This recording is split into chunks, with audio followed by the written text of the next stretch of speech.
तीन महामंत्र। ओम त्वमेव साक्षात् श्री महालक्ष्मी महासरस्वती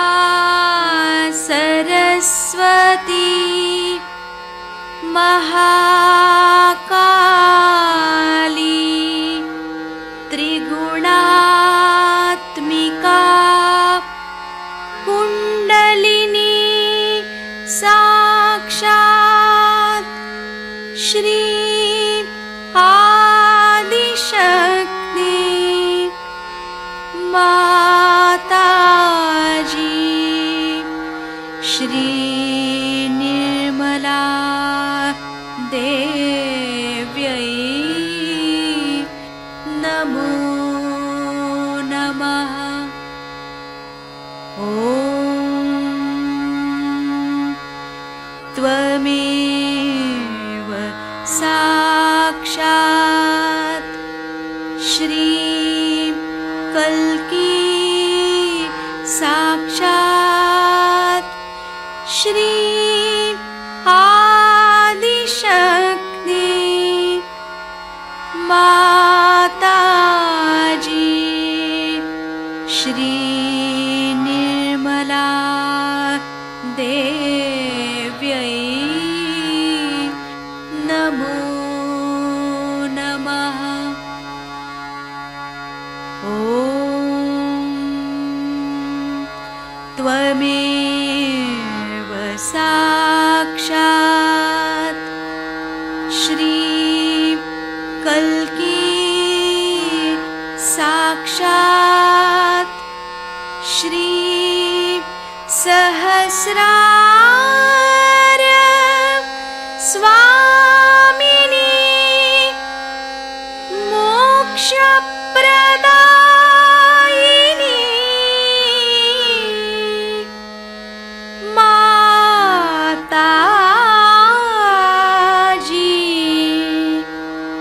श्री निर्मला देव्यै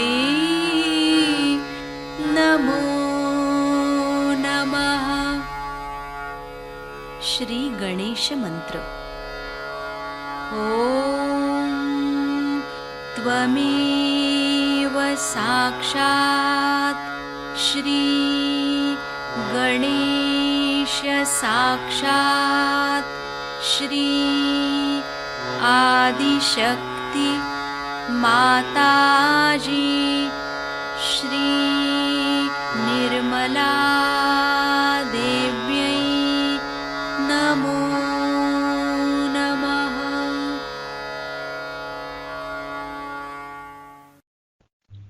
जय श्री माता जी। दोनों हाथ माँ के सामने, अपने हृदय में माँ की छवि को नमन करेंगे। परम पूजनीय श्री माता जी, हम सभी के हृदय में आइए, हम सभी के ध्यान में आइए।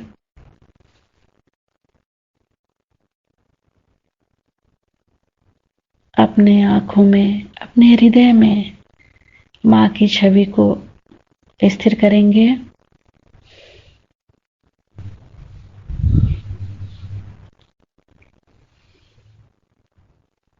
दोनों हाथों पे माता जी हमें सुबह के ध्यान में अवस्था दीजिए।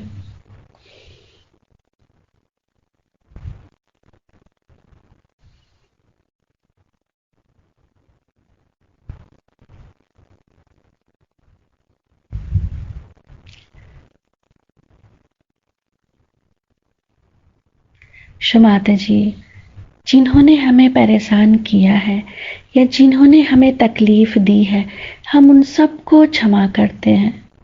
हमारे कारण यदि किसी को भी कष्ट पहुंचा हो, हम हृदय से क्षमा मांगते हैं।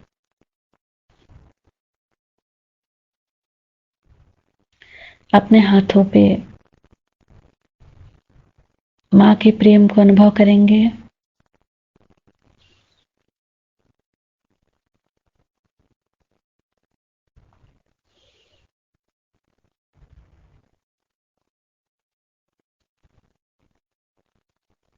अपने तीनों नाड़ियों को देखेंगे बारी बारी।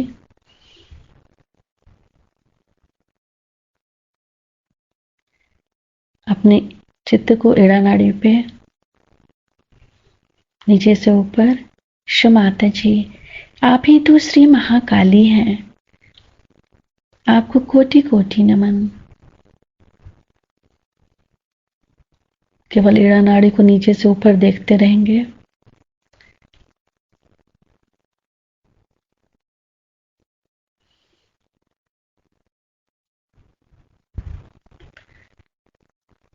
फिर पिंगला नाड़ी को देखेंगे। माता जी, आप ही तो श्री महासरस्वती भी हैं, आपको कोटि कोटि नमन। पिंगला नाड़ी को नीचे से ऊपर देखेंगे।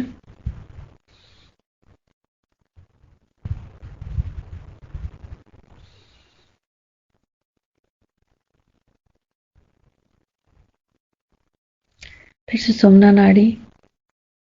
माता जी, आप ही तो श्री महालक्ष्मी भी हैं, आपको कोटि कोटि नमन। माता जी, हमें पूर्ण संतुलन दीजिए।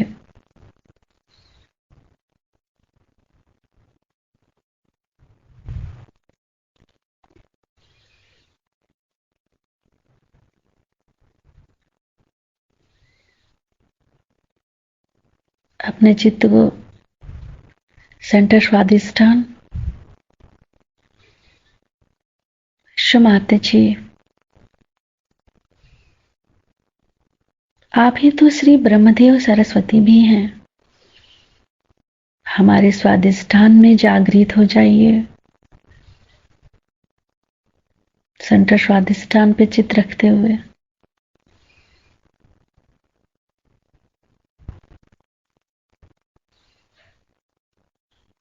सेंटर नाभि। माता जी, आप ही श्री लक्ष्मी और नारायण भी हैं, हमें समाधानी बनाइए। पूरा चित्त सेंटर नाभि।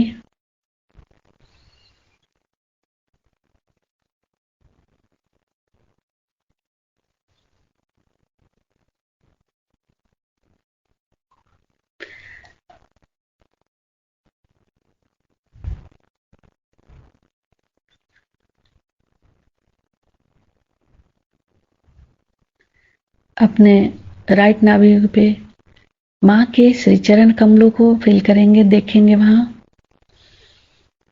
माता जी, अपने श्री चरणों की शीतलता हमारे लीवर पे प्रदान कीजिए।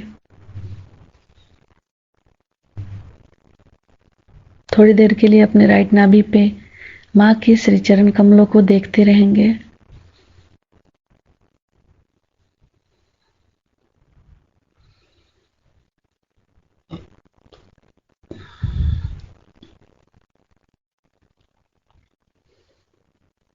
धीरे धीरे अपने संपूर्ण चित्त को फिर से सेंटर हृदय पे।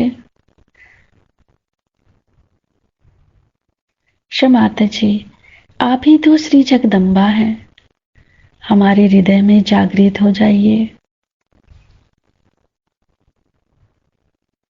माता जी, हमें सभी प्रकार के भयों से मुक्त कीजिए।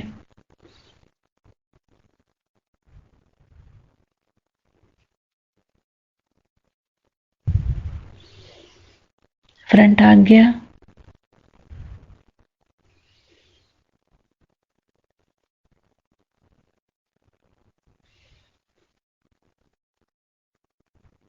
बैक आज्ञा।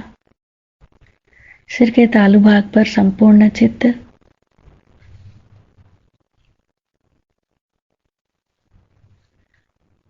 माता जी, हमें थोड़ी देर के लिए निर्विचारिता देकर हमें हमारा आध्यात्मिक उत्थान दीजिए।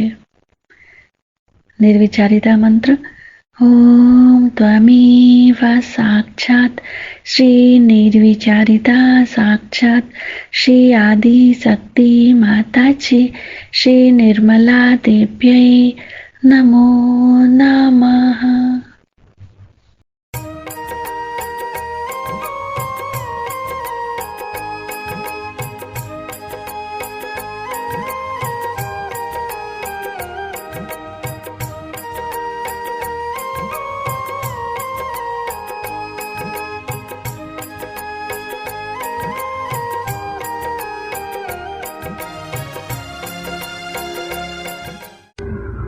आपसे पहले मैंने बताया है उत्पत्ति के बारे में, क्योंकि महाशिवरात्रि के दिन जब शिव जी की बात करनी है तो उसका प्रारंभ उत्पत्ति से ही होता है। इतने वो आदि है, यानी परमेश्वर का जब पहला स्वरूप प्रकटित होता है, यानी मैनिफेस्ट होता है, जबकि वो ब्रह्म से प्रकाशित होते हैं, उस वक्त उन्हें सदाशिव कहा जाता है। इसीलिए शिव जी जो हैं, इनको आदि माना जाता है। ऐसे समझ लीजिए कि किसी वृक्ष को पूर्णतया प्रकटित होने से पहले उसका बीज देखा जाता है, और इसीलिए उसको बीज स्वरूप कहना चाहिए। इसीलिए शिव जी की अत्यंत महिमा है।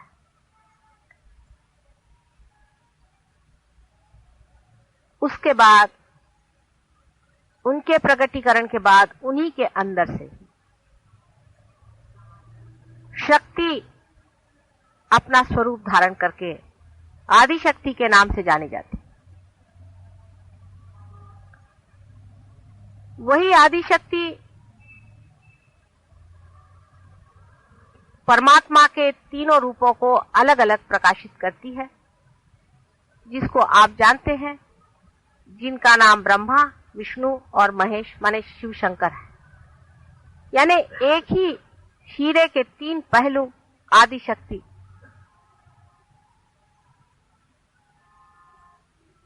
छानती हैं। और जब प्रलय काल में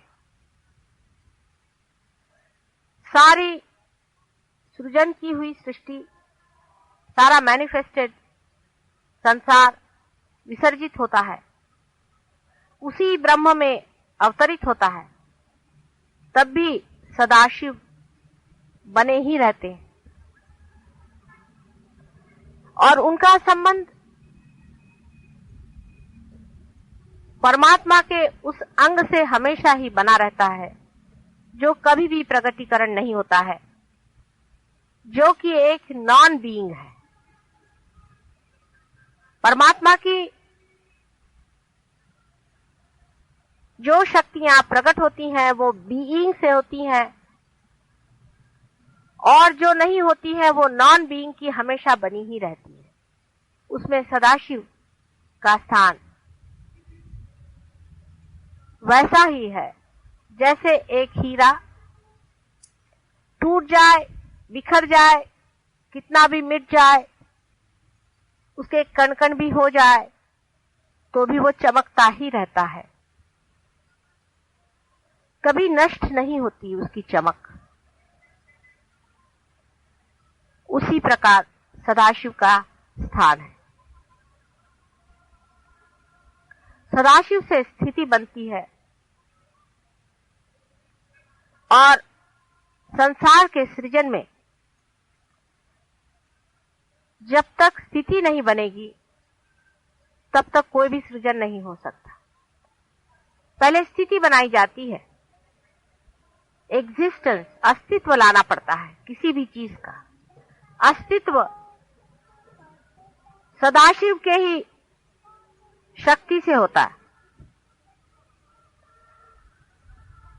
इस कारण सृजन में उनका वही हाथ होता है जैसे किसी बड़ी भारी हवेली में या भवन में उसके नींव का होता है, उसके फाउंडेशन का होता है। वो दिखाई नहीं देती, जो नींव होती है वो दिखाई नहीं देती है,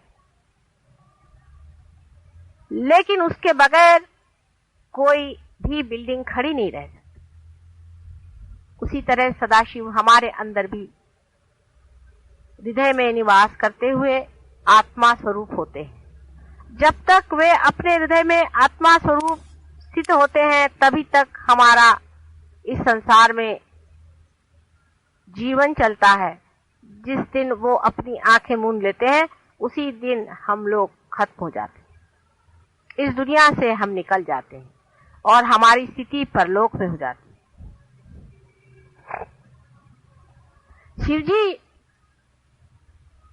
आप जानते हैं कि हमारे सूर्य नाड़ी पर वास करते हैं, चंद्र नाड़ी पर वास करते हैं, और चंद्र नाड़ी पर बैठे हुए वे स्थिति का सारा कार्य अपने अंदर करते ही हैं, लेकिन हमारा जो प्राण है उसकी भी स्थिति वो बनाए रखते हैं। शिव जी के बगैर हमारे प्राण नहीं चल सकते। अब ये काफी लंबी चौड़ी बातें हैं, वो मेरी किताब में मैंने काफी खोल करके कही हुई है। शिव जी का स्वरूप, वे एक परम सन्यासी, जैसे कि परमात्मा का एक स्वरूप है कि वो अंदर से संन्यास्त है। वो किसी वजह से ये रचना नहीं करते, उनको कोई कारण नहीं है, वे अपने करते हैं, उनकी विम है, उनका मजा है। वो अगर चाहे तो रचना करते हैं, नहीं तो उसे तोड़ देते हैं। एक संन्यास्त आदमी संसार में जो बहुत से विराजते हैं वे उनके प्रतीक हैं। मेरे संन्यास से अर्थ जो दुनिया में माना जाता उससे नहीं है, आप सब जानते हैं। संन्यास उसे कहना चाहिए जो आदमी सेल्फ रियलाइज्ड होकर के उस दशा में पहुंच गया है जहां वो साक्षी है। अंदर से वो संन्यास्त होता है, बाहर से सारे संसार में रहते हुए भी वो महान सन्यासी होता है। उसमें कुछ किसी से बताना नहीं पड़ता कि मैं सन्यासी हूं, मैंने सन्यास ले लिया है। लेकिन जो अंदर से मन हमारे अंदर सन्यास ले लेता है, जो अंदर से संन्यास्त हो जाता है, वो स्वरूप श्री शिव का है। और जो संसार में हम विराजते हैं और संसार के जो कार्य करते हैं और संसार में जितने भी हम भोगते हैं, वो भोक्ता स्वरूप परमात्मा का जो है वो उनका श्री विष्णु का स्वरूप है। इसलिए विष्णु के स्वरूप में वो भोक्ता है, शिव जी के स्वरूप में वो संन्यास है, और ब्रह्मा के स्वरूप में वो सृजन करने वाले, सृजन कार्य करने वाले करता है। इस सन्यासी के और दृष्टि करने से एक अजीब सी चीज दिखाई देती है कि नील वर्ण का इनका शरीर, क्योंकि ये चंद्रमा के लाइन पे बैठे हुए हैं, इनके गले में, हाथ में सर्प लपटे हुए हैं। इनका सारा ही अलंकार सर्पों से हो जाता है। सर्प शीतल होते हैं, शांत होते हैं, दाहकता को पीते हैं, और वो अपने ऊपर सर्प को पाले हुए हैं। माने संसार का जितना भी दुष्ट, जितना भी विपरीत, जितना भी डंक, जितनी भी जबरदस्त चीजें संसार को नष्ट करने वाली हैं, सबको अपने शरीर में समाये हैं।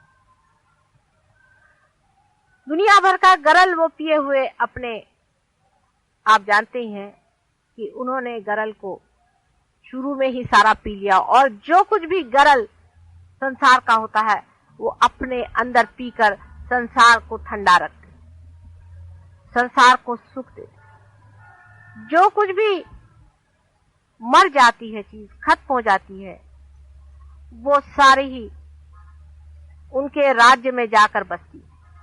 और जो बेकार के लोग होते हैं, जो महादुष्ट होते हैं, उनके कारागार भी उन्हीं के चरण धूलि से बंद हो जाते। वे लोग बंदिश होते हैं शिव जी की कृपा से।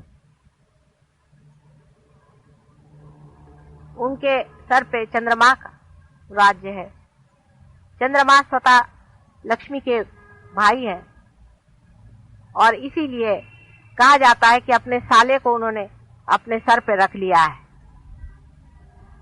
बहुत ही उनका अजीब सा वर्णन कवियों ने किया हुआ है और बहुत सुंदर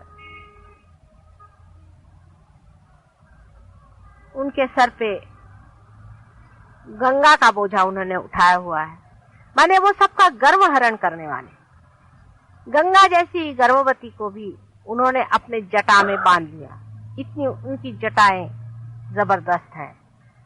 मनुष्य में जो अहंकार होता है उसे भी वो अपने अंदर पी लेते हैं और इसी प्रकार वो संसार की अहंकारी लोगों से रक्षा करते। वो अतुलनीय है, उनका कोई वर्णन शब्दों में नहीं कर सकते। लेकिन उनके अंदर एक बहुत ही असाधारण एक शक्ति है जो किसी भी देव देवताओं में नहीं है। वो है क्षमा की शक्ति। वे दुष्ट से दुष्ट महादुष्ट को भी क्षमा कर सकते हैं।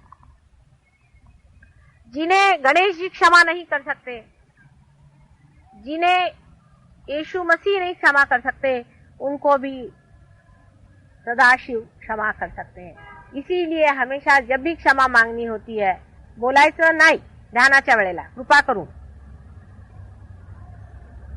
जब भी क्षमा मांगनी होती है तो उन्हीं से क्षमा मांगी जाती है, क्योंकि कुछ कुछ ऐसी बातें हैं जिसे गणेश बिल्कुल नहीं क्षमा कर सकते। जिसे कि हम कहते हैं कि सिन अगेंस्ट द मदर, माँ के खिलाफ कोई सा भी पाप करना। जितने भी सेक्स के पाप हैं उसको श्री गणेश कभी भी नहीं माफ कर, कभी नहीं कर सकते। उनको बहुत मुश्किल है मनाना।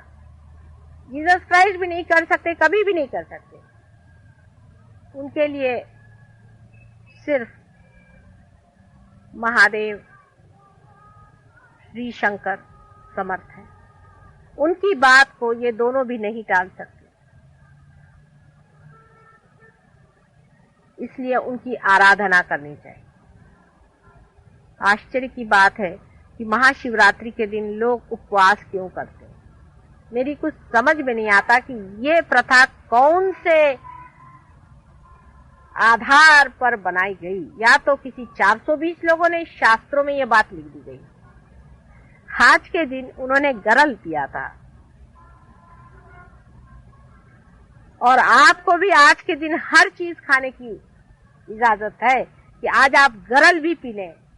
तो आज आपने बराबर निकाल लिया कि आज तो हम उपवास करेंगे। मेरा आज इतने जोर से हृदय चक्र से खिंचाव पड़ रहा है। जिस सहज योगी ने आज उपवास किया है मेरे हृदय चक्र को खींचे जा रहा है। अंधाकरण नहीं करना चाहिए सहज योगियों को।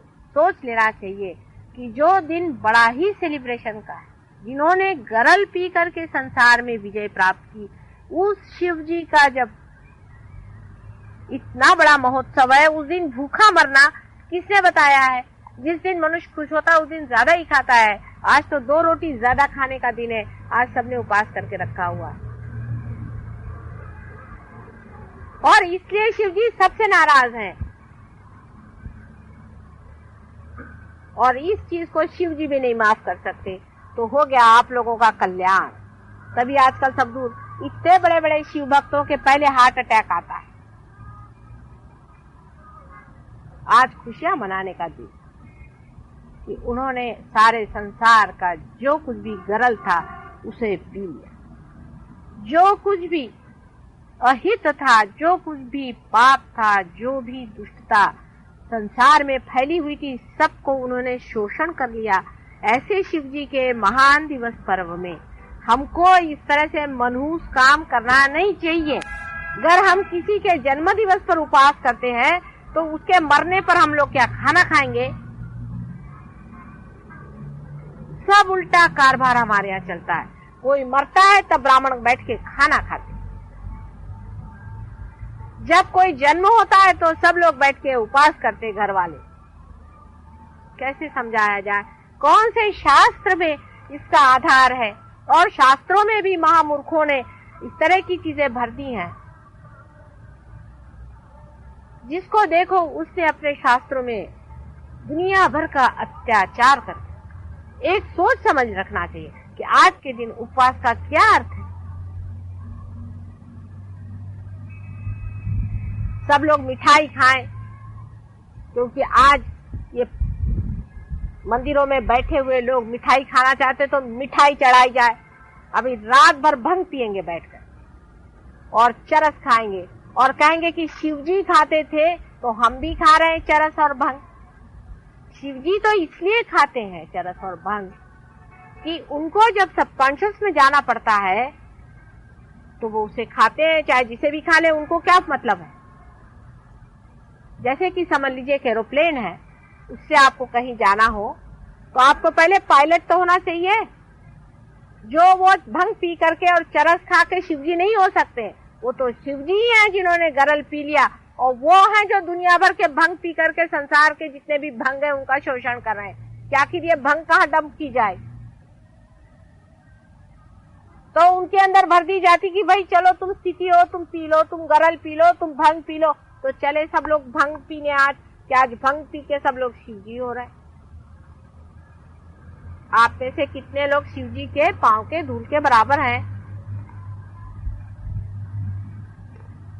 वो तो भंग इसलिए पीते हैं कि उनके अंदर रखा ही जाता है सारा भंग का स्टोर। संसार में भंग होती ही है, राक्षस भी होते हैं, दुष्ट भी होते हैं।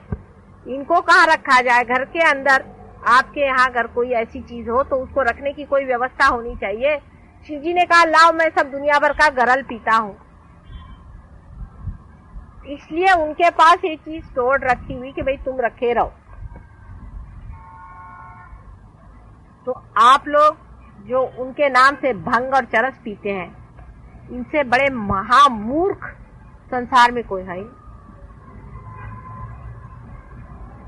एक सोचना चाहिए सहज योगियों के लिए कि आपको आज तक वाइब्रेशंस तो कभी आए नहीं, आपने कभी जाना नहीं कि ये चीज क्या है, ये क्या आपके अंदर से बह रहा है, ये क्या आपके अंदर होना, कुछ अभिनव चीज, कोई बड़ी भारी चीज, कोई विशेष रूप की चीज। फिर अपने विचार भी बदलने चाहिए, अपनी आदतें भी बदलनी चाहिए। हमेशा इस तरह से उल्टी बात हम क्यों करते हैं मेरी समझ में नहीं आती। और हर एक उल्टी बात ऐसी उल्टी बैठती है कि उससे शिवजी तो उठ ही गए इस संसार से और उनको फिर से बिठाना मुश्किल हो जाता है। और अगर ज्यादा देर खड़े रहे तो तांडव शुरू कर देंगे, उनका कोई ठिकाना नहीं। इसलिए सब लोग विचार पूर्वक समझ करके और चले। आज उनका महान, बहुत महान दिवस है। आज से प्रॉमिस करें कि अगले महाशिवरात्रि से बहुत बड़ा उत्सव मनाया जाएगा, उनका गुणगान किया जाएगा। आपको हो सकता है कि विष्णु जी जैसे नहीं उनको पसंद अलंकार, उनके अलंकार और हैं। उनके लिए आप बभूत लगाइए, दुनिया भर की राख उन पे चढ़ा सकते हैं आप, उस सब चीज को वो तैयार है। लेकिन उन्होंने उपवास करने की बात कही हो ये तो मुझे पता ही नहीं। व्रत करना शब्द ही बदल गया, व्रत का मतलब उपवास करना हो गया। ऐसे वक्त करना चाहिए जैसे जिस टाइम रामचंद्र जी वनवास गए तब व्रत करना चाहिए। जब रिपेंटेंस की बात हो, जब पश्चाताप हो रहा हो, उस समय का उपवास समझ में आता है। अब क्या आपको पश्चाताप हो रहा है क्या कि उन्होंने गरल पी लिया? सोचने की बात है। सारे संसार के विपद, सारे संसार की आफतें, सारे संसार का गरल आज के महान दिवस में उन्होंने पी है। इसलिए आज को महाशिवरात्रि कहते हैं। सारी रात उन्होंने ले लिया अपने रात्रि का जितना भी डार्कनेस संसार की है उसको उन्होंने अपने अंदर समाया। अब मैं आपके लिए कोई फोर्स तो करती नहीं हूं, लेकिन आप करके देखिए। अभी आप निश्चय करें इसी वक्त कि अगले महाशिवरात्रि से हम उपवास बिल्कुल नहीं करेंगे, और वाइब्रेशंस देखिए कितने जोर से आते हैं। और माफी मांगिए।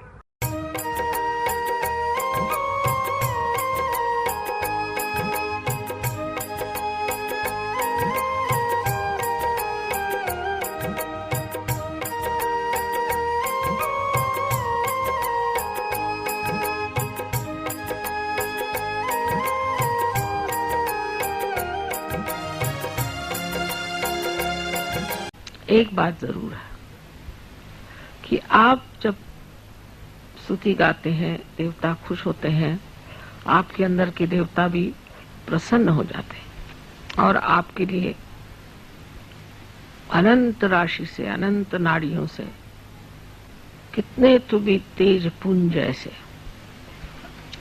प्रकाश के किरण आपके अंदर छोड़ते हैं। आपने फोटोग्राफ्स में देखा होगा ये कितनी मेहनत करते हैं आपके लिए। तो आपके लिए भी बहुत आवश्यक है कि वो जब इतनी हमारे लिए मेहनत कर रहे हैं तो हमें भी इस शुद्धता को पाना चाहिए। तो पहले जो शरीर हम इसको धिक्कार रहे हैं, जिसको हम मान नहीं रहे हैं, वही शरीर जा करके एक यज्ञ हो जाता है। यज्ञ माने ऐसे कि अब हमारा शरीर है, हो रही तकलीफ, तो ये तो तकलीफ होनी है क्योंकि ये यज्ञ है ना। अच्छी बात, जैसे कि काष्ठ का जलना यज्ञ में जरूरी है, उसी तरह इस शरीर का भी जलना यज्ञ में जरूरी है। लेकिन सहयोग में सबसे बड़ी बात यह है कि ये जो कृतयुग शुरू हो गया आपके पूर्व पुण्य से, आपको बहुत तकलीफ तो कुछ होती नहीं खास। सब सामने चीज आके खड़ी हो जाती, सब साक्षात्कार होते रहता है। आप कहते हैं चमत्कार हो रहा है, सब चीज आपको सुलभ में मिल जाती, बहुत से काम आपके सरल सहज हो जाते। शोभना सुलभ गति कहा जाता है कि आपके शोभायमान इस तरह के जीवन में अत्यंत सुलभता से आप इसे प्राप्त कर सकते हैं। कोई भी अशुभ काम करने की, अशोभनीय काम करने की जरूरत है। तो ये एक तरह की बड़ी सूक्ष्म माया भी है कि उसमें यह नहीं सोचना चाहिए कि ये सारे चमत्कार हमारे लिए इसलिए हो रहे हैं क्योंकि हम कोई बड़े भारी सहयोगी हैं। लेकिन ये सोचना चाहिए कि ये चमत्कार इसलिए हो रहे हैं कि हमारे अंदर विश्वास परमात्मा के प्रति, शिव के प्रति और कुंडलिनी के प्रति दृढ़ हो जाए, इसलिए चमत्कार हो रहा है। और इसको दृढ़ता करने का कार्य यही है कि हम अपने चित्त को शुद्ध करें, क्योंकि शिव चित्त स्वरूप है। उनके चित्त की शक्ति को चित्ती कहते हैं। वो चित्त है।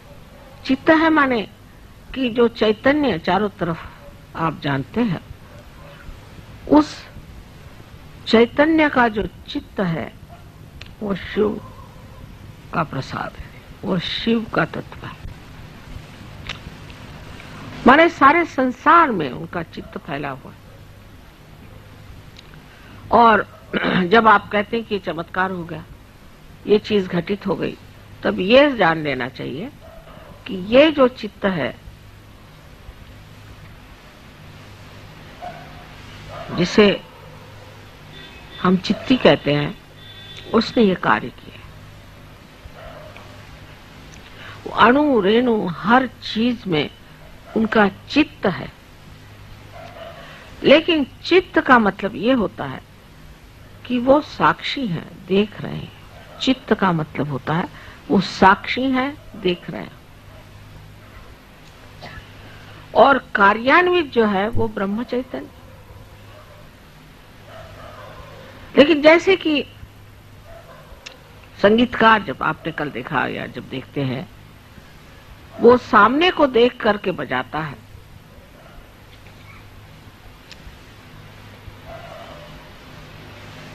उसी प्रकार ब्रह्म चैतन्य उस चित्त की दृष्टि को देख करके ही कार्यान्वित होता है। उस दृष्टि को, उस चित्ती को ब्रह्म चैतन्य जानता है और वो इस कार्य को तब करता है जब उस चित्ती को देखकर उसे वो ठीक समझता है। जैसे अभी हम आते साथ एक साहब आए थे, एकदम से उन्होंने पानी माता जा रहे, मुझे देखते साथ एकदम हक पका गए। मुझे देखा, मैंने कुछ कहा नहीं, कुछ नहीं, सिर्फ मुझे देख करके एकदम सक पका गया। उसी प्रकार वो कुछ कहे या न कहे, क्योंकि ब्रह्म चैतन्य ये देवी की शक्ति है और वो कार्यान्वित है और वो उस देखने वाले को जानती है। और उस शक्ति की पूरी समय यही लीला है कि उस एक देखने वाले को खुश रखना है। इसलिए कभी कभी आप कहते भी हैं कि मां ऐसे गड़बड़ क्यों हो गया। वहां इसलिए हो गया कि वो जो चित्ती थी उसका रुख बदल गया था।